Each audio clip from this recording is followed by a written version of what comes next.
Մինչ այդ մի փոքր հարց ճիշտ է որ մտադիր է քրեակատարական ծառայության պետին ազատել եւ նրա փոխարեն Զորինար Թադևոսյանին ազատել եւ նրան փոխարեն նշանակել Արամ Ղազարյանին ունեք նման մտադրություն թե ոչ մամուլում շրջանառվում էր Նախորդ շաբաթ, երբ որ ես ձեզ հարցի կոնյակագործների հետ արտանողների խնդիրների մասին լուծինքի հետ կապած, իմ հարցը եւ ձեր պատասխանը, որ պետք է իրավապահները նաեւ զբաղվեն եւ ձեզ զեկուցեն մեծ ողջավորություն եւ իրարանցում է առաջացվել այդ շրջանակներում եւ որոշակի տեղաշարժ կա, ամբողջությամբ չի լուծվել, բայց որոշակի փոփոխություններ կան։ Հետաքրքիր ձեզ զեկուցեցին իրավապահները, ինչ որ բաներ դուք ճշտեցիք, ինչ կարող եք այս մասով ասել։ Եվ մի հետաքրքիր բան, երեք ես տեսա, որ ձեր կարելի է աջակից համարել, ձեր աջակից նախկին քահանան, կարգալույց քահանա Ստեփան Ասատրյանը նախկինում Տեր Արամ դատարանում դժգոհում էր, որ իրեն վիրավորում էին ասելով Նիկոլական։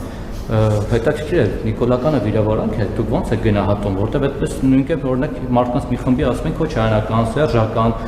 ռոբա սերժական, այդ երևի երկենցաղ են, լևոնական, ինչպեսի նախկինում երևի դուք էիք մինչև 2008-ին։ Այդ դառնեք դուք դրա ո՞նց եք վերաբերում, որ ձեզ ասացի աջակցող քահանան ասում է ինձ վիրավորում են Նիկոլական ասելով։ Ու այս կոնտեքստում մի բան է, ես նախորդ շաբաթ Ջավախքում էի, իմ հայրենի գյուղ Փոկայում, այդտեղ Բարվանալիչի ափին գտնվող գյուղ է, դուք կարծեմ դուք եք այդտեղ եղել եւ շատ պաշտոնյաներ Հայաստանից, Փոկայի օրն էին նշում եւ Ռուսաստանից իմ բարեկամներն են եկել, դե հարցկորց են անում Հայաստանի երկից վիճակից, ընդդեմ դեր աջակիցներ էլ կային դե մարդիկ էլ, իմ բարեկամներից մեկը մի շատ անվանի մտավորական մարդ հարցեց, բա տղա ջան, հələ սա տեսնենք ձեր Հայաստան վիճակը ինչ է, երկրի վիճակը ոնց է կապում, ասի դե լավ էլի, քյարի, ոնց պիտի լինի, աշխատում ենք, ապրում ենք, խաղաղությունն է կարևորը, կաֆեները ծփում են, Սևանը ծփում է հատկապես այն օբյեկտները քանդելուց հետո, ված չի ժողովրդի տնտեսությունը, նախկիները չկան կարևորը, որ հիմա կտամ, ես ոնց որ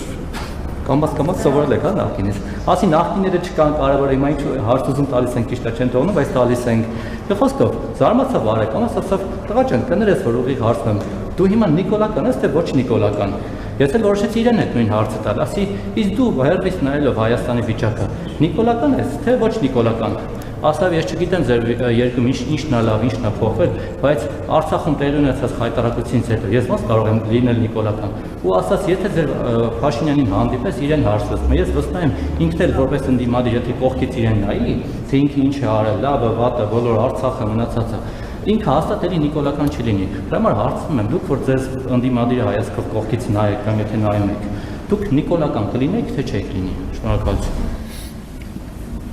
Նախ Տեր Արամի մասով ցանկացած քահանայի համար որևէ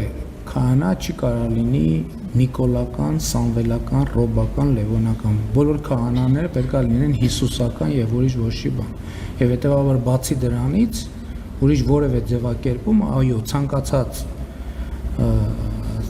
բարեպաշտ քահանայի համար պետք է լինի վիրավորական։ Դուք գնացեք կտրիչին հարցրեք, որ ինքը Ռոբա Սերժասանվելական է, ու ինքը դրանից չի վիրավորվում։ Այդ իրա պրոբլեմ։ Այդ իրա եթե նույնիսկ Նիկոլական էր, ես ասացի արդեն, որ բարեպաշտ հոգևորականը կարող լինի միայն Հայաստանյաց առաքելական եկեղեցու, հոգևորականը կարող լինի միայն Հիսուսական, ուրիշ ոչ մի բան, ոչ մեկական չի կարող լինի եւ հետո այո, ցանկացած բանի ցանկացած հոգևորականի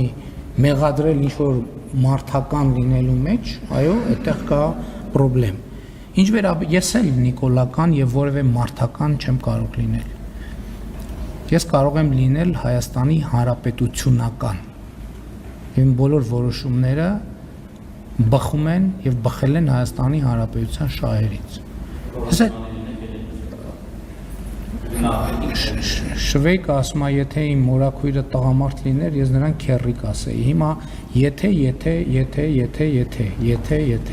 ես այդ թեմային տասնյակ անգամներ անդրադարձել եմ եւ այդ թեման երկու անգամ ընտրությունների մեջով անցել է։ Այդ անգամ երկու անգամ Հայաստանի Հանրապետության ժողովուրդը այդ թեմայի վերաբերյալ իր դիրքորոշումները արտահայտել է եւ երկու անգամ ընտրություններով արտահայտվել եւ 5 տարի էլ իր ամենօրյա կյանքով արտահայտվել։ Ես մարդկանց ասել եմ եւ ասում եմ եւ այս հայտարարությունը այսօրվա ու անցյալի մասին չի, այդ հայտարարությունը մշտականի մասին է։ Որպես հեղափոխության իշխանության եկած մարդ, ես ասում եմ, Հայաստանի ժողովուրդը միշտ էլ կարող է անել հեղափոխություն։ Միշտ։ Եվ ես եղել է, երբ որ ես ասել եմ Ղարաբաղի շարժումը մենք դադարեցնում ենք, ես չգիտեմ դուք այդ ասուլիսին ներկա եղել եք թե չէ, ես ասել եմ ժողովուրդ ջան, ես այս որոշումը կայացնում եմ եւ ես այս որոշումը իրականացնելու եմ որպես Հայաստանի Հանրապետության վարչապետ ձեր կողմից ընտրված։ Եթե դուք գտնում եք, որ սա սխալ ճանապարհ է, խնդրում եմ կարող եք հեղափոխություն անել եւ ինձ հեռացնել իշխանությունից։ Իսկ ձեր բարեկամին բարևներ փոխանցեք, ասեք հասկանում ենք, որ ինտերնետ չունի եւ ինֆորմացիայի հետ դժվար է առնչվում, հետեւաբար եթե խնդիր ունենա, հրավիրում ենք Հայաստանի Հանրապետություն ինտերնետին կպնելու եւ վերջին լուրերին ծանոթանալ։ Ես այդ հարցին ես ինչ նկատի ունեմ։ Եթե ոչ հարյուրավոր տասնյակ անգամներով պատասխանել եմ մանրամասն ելույթներով։ Մանրամասն ելույթներով։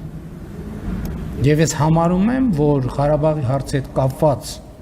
իմ շատ ծանր դժվար որոշումներով Հայաստանի Հանրապետությունը դուրս են բերել թակարդից։ Եվ Հայաստանի ժողովուրդը կիսում է այդ տեսակետը, հակառակ դեպքում ես այստեղ ձեր դիմաց կանգնած չէի լինի։ Ես Ղարաբաղի հետ կապված որոշումներով Հայաստանի Հանրապետությունը դուրս են բերել թակարդից։ Չլինելիության թակարդից։ Եվ ես հպարտ եմ նրա համար։ Ընդ որում էլի եմ ասում, մենք Ղարաբաղի համար ոչ մի բան չենք խնայել։ Ես առաջիկայում ելույթում էլ կանդրադառնամ, մեր կառավարման շրջանում մենք Ղարաբաղին $1 միլիարդ հավելյալ ֆինանսավորում ենք տվել։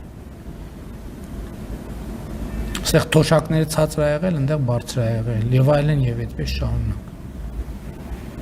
Այս հələ այն հատվածն է, որը երևում է նաև փաստաթղթերով եւ այլնով։ Բաներ կա, որոնց մասին չենք խոսում։ Քարոզարշավին էլ եմ այո անդրադարձել շատ էմոցիոնալ ձևերով, բայց բովանդակային առումով ճշգրիտ։ Այդ հարցը կարելի է ամեն 5 շաբթի տալ, ես դեմ չեմ իմիջայլոց, որովհետեւ նորանոր շերտեր կբացվի։ Կարող եք դուք ամեն անգամ կապ պահել բարեկամի հետ եւ ամեն անգամ Ղարաբաղի հարցի հետ կապված հարցերը update անել, ես թարմացված պատասխաններ կտամ։ Կոնյակի հետ կապված ես մեր խոսակցությունից հետո հանձնարարել եմ, ոչինչ չեն զեկուցել, ամեն ինչ չի, որ ինձ զեկուցում են, բայց ենթադրում եմ, եթե կոնկրետ զեկուցելու արժանի բան լինի, կզեկուցեմ։ Քրեակատարական ծառայության հետ կապված հարցերը ճիշտ է, ոչ ճիշտ չէ։ Ոչ